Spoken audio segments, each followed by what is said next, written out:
Assalamualaikum warahmatullahi wabarakatuh. Salam sejahtera bagi semuanya.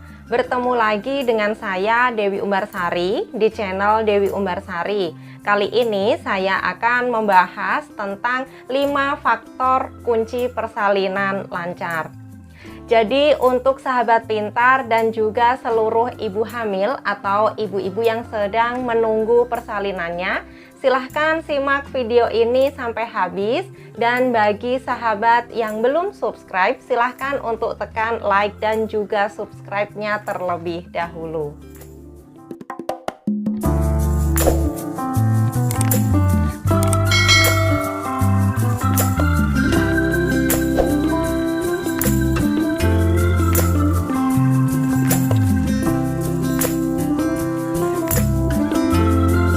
Jadi di video kali ini saya akan membahas seputar persalinan karena banyak dari kita khususnya yaitu ibu-ibu hamil, apalagi ibu yang baru hamil anak pertama yang sudah memasuki usia kehamilan atau masuk ke trimester ketiga, itu biasanya sudah mulai merasa cemas.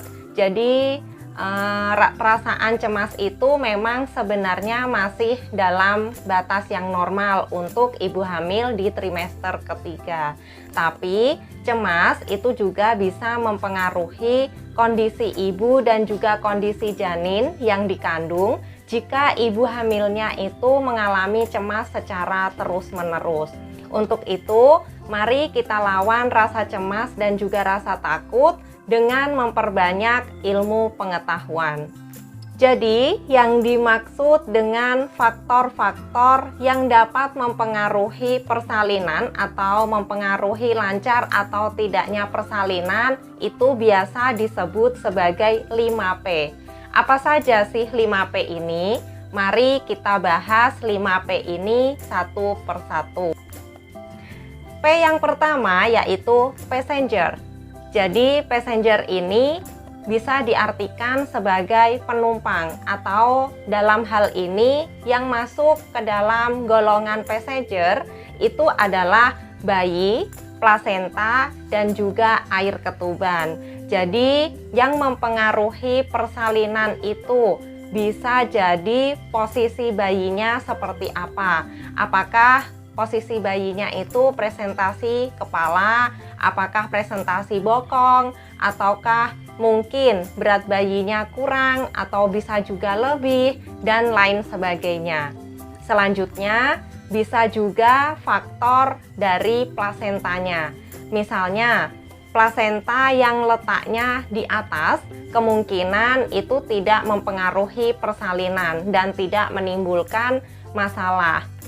Tapi kalau plasenta letaknya itu rendah atau di bawah, itu biasanya akan mempengaruhi persalinan. Atau misalnya plasenta letak rendah tapi tidak total, itu biasanya bisa mengakibatkan bleeding waktu pembukaan, sehingga bisa mempengaruhi persalinannya nanti.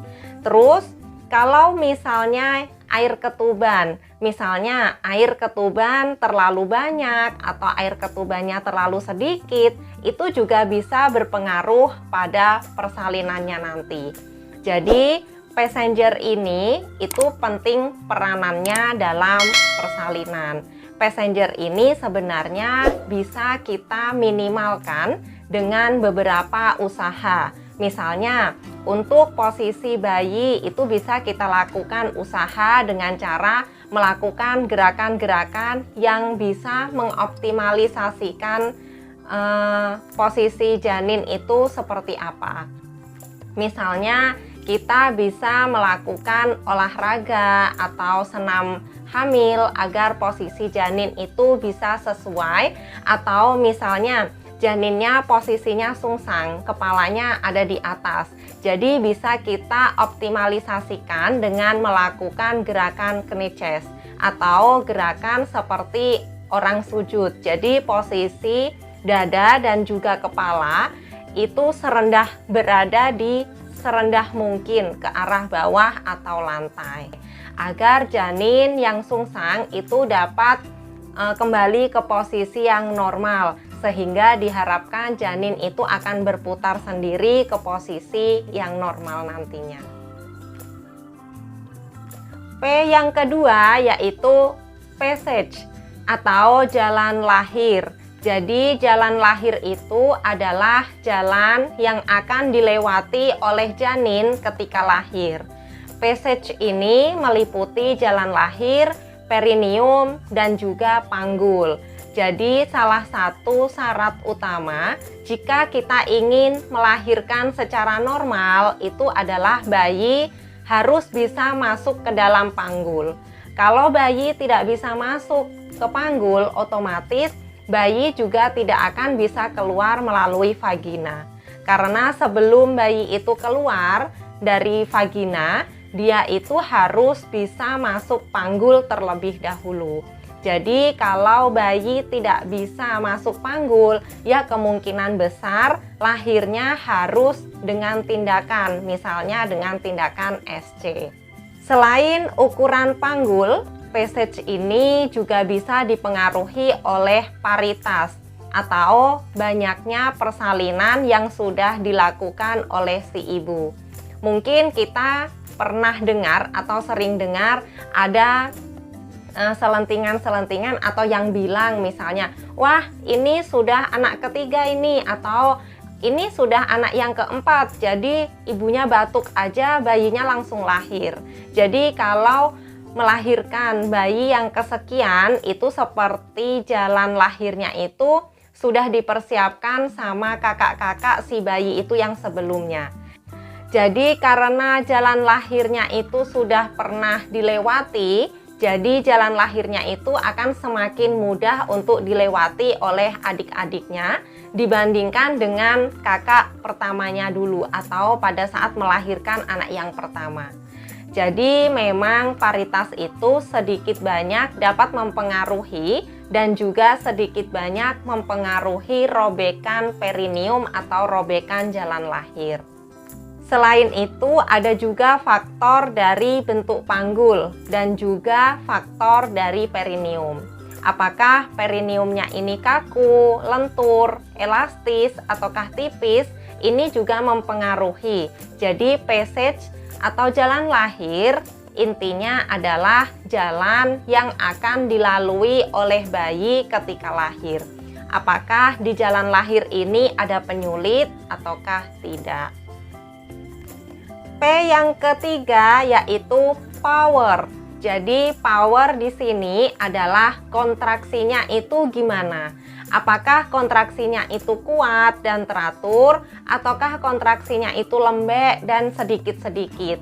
Jadi walaupun kontraksi itu dapat menimbulkan ketidaknyamanan atau menimbulkan rasa sakit, namun kalau tidak ada kontraksi itu malah dapat mengakibatkan kemajuan persalinannya menjadi lama atau bahkan malah tidak ada kemajuan persalinan sama sekali. Jadi saat ada kontraksi datang, bayangin aja bahwa kontraksi itu atau rasa sakit itu merupakan gelombang cinta yang akan membawa kita semakin dekat kepada bayi kita, semakin dekat dan semakin cepat untuk segera bertemu dengan bayi kita. Jadi semakin sering kontraksinya dan semakin lama kontraksinya itu mungkin akan membuat pembukaannya semakin cepat. Tetapi sebaliknya, jika kontraksi kurang adekuat atau kontraksinya tidak ada, tidak teratur dan juga kontraksinya itu hanya sedikit-sedikit, itu juga akan mempengaruhi kemajuan persalinannya juga. Selain kontraksi, power ibu atau kekuatan ibu ketika mengejan untuk melahirkan itu juga sangat penting. Sebagai contohnya misalnya, ibu ini tidak mempunyai power. Mungkin karena sama pembukaan 1 sampai 9, si ibu itu sudah heboh sendiri, sudah menghabiskan tenaganya untuk mengeluh, juga mungkin sudah mulai mengejan saat ada rasa mules. Ya nanti saat sudah pembukaan lengkap atau sudah pembukaan 10, ibu itu sudah kehabisan tenaga untuk mengejan yang sesungguhnya. sehingga bayi pun itu juga akan susah untuk dilahirkan. Jadi intinya power di sini itu harus ditabung. Energi itu harus ditabung. Ibu yang mau bersalin itu butuh makan, butuh minum agar energinya itu juga bertambah. Jadi ketika pembukaannya itu belum lengkap, itu jangan mengejan dulu. Jangan membuat energi itu keluar dengan sia-sia. Nanti jika pembukaan itu sudah lengkap, baru seluruh energi yang kita tabung tadi itu bisa kita keluarkan untuk mendorong bayi agar mudah keluar. Selanjutnya yaitu psike atau kondisi psikis ibu. Jadi di sini maksudnya yaitu bagaimana kondisi psikis atau reaksi penerimaan si ibu terhadap persalinannya. Kalau misalnya si ibu ini galau, cemas, gelisah, takut, atau misalnya kondisi emosional si ibu ini kurang positif, itu juga akan mempengaruhi proses persalinan. Jadi salah satu hormon yang paling berpengaruh saat persalinan itu adalah hormon oksitosin, yang mana hormon oksitosin ini sering disebut juga sebagai hormon cinta. Jadi hormon oksitosin itu bisa juga disebut sebagai hormon kebahagiaan. Ketika kita stres, hormon oksitosin itu juga akan turun. Ketika hormon oksitosin ini turun, kontraksi juga akan melemah. Bagaimana caranya agar saat persalinan itu bisa ikhlas atau nggak takut, atau salah satunya bisa dengan melakukan persiapan? Kita bisa membuat birth plan. Jadi kita belajar agar tahu dan juga mengerti kalau bersalin itu yang dibutuhkan seperti ini. Jadi yang harus dilakukan itu ya seperti ini. Kalau rencana ini tidak berhasil atau rencana A ini misalnya tidak berhasil, kita punya rencana kedua seperti ini.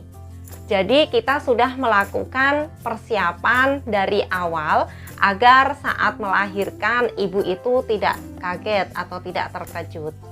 Terus selanjutnya yaitu partner. Partner atau pendamping persalinan itu juga penting peranannya dalam membantu dan juga mendampingi saat proses persalinan. Karena nanti saat proses persalinan itu ada kalanya kita merasa down. Entah itu diakibatkan karena faktor kecapean, kontraksi yang sangat nyeri dan juga sangat sakit sampai kita itu sudah merasa tidak tahan lagi dan kita itu ingin sudahlah menyerah aja, sudahlah SC aja misalnya. Nah, peran partner di sini yaitu memberikan support dan juga dukungan. Jadi bukan hanya fisiknya aja yang ada di situ menemani, tapi juga harus ada empatinya. Perasaannya itu harus juga ikut disalurkan, harus ikut merasakan apa yang dirasakan. Jadi persalinan ini bukan hanya kita aja yang mengalami, tapi juga partnerku. Nah, ini itu sangat penting untuk support sistem si ibu atau istri yang sedang berjuang untuk melahirkan. P yang terakhir atau yang kelima yaitu position atau posisi persalinan. Nah, di Indonesia atau di lingkungan kita ini, untuk posisi persalinan ini memang belum begitu banyak variasinya. Jadi kebanyakan posisi yang digunakan untuk bersalin atau pada saat persalinan itu adalah posisi litotomi.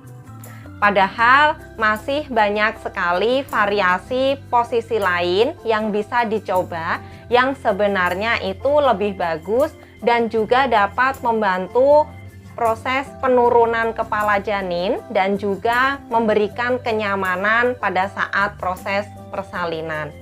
Jadi kalau posisi ini silahkan dibicarakan dengan bidan atau dokternya langsung. Apakah beliau mau untuk mencoba posisi yang lain? Karena posisi ibu yang nyaman itu tentunya akan memudahkan janinnya untuk keluar. Dan kalau nyaman, itu juga akan membuat kondisi psikis kita itu juga akan lebih tenang dan juga powernya pasti juga akan lebih kuat. Oke, sekian dulu informasi tentang 5P atau faktor-faktor yang bisa mempengaruhi agar persalinan berjalan lancar. Semoga informasi ini bermanfaat dan dapat menjadi pengetahuan bagi ibu-ibu hamil dan juga ibu-ibu yang sedang menunggu hari kelahiran bayinya. Semoga nanti 5P-nya diberikan kelancaran dan juga persalinannya diberikan kemudahan serta kelancaran juga. Silahkan share video ini sebanyak-banyaknya. Siapa tahu masih ada sahabat yang membutuhkan informasi dari video ini. Silahkan tinggalkan pertanyaan dan juga sharing cerita di kolom komentar. Bagi sahabat yang belum subscribe, silahkan untuk klik tombol subscribe-nya supaya sahabat tidak ketinggalan sharing informasi dari channel ini. Untuk semua sahabat pintar, tetap semangat, jaga kesehatan, dan sukses selalu. Wassalamualaikum warahmatullahi wabarakatuh.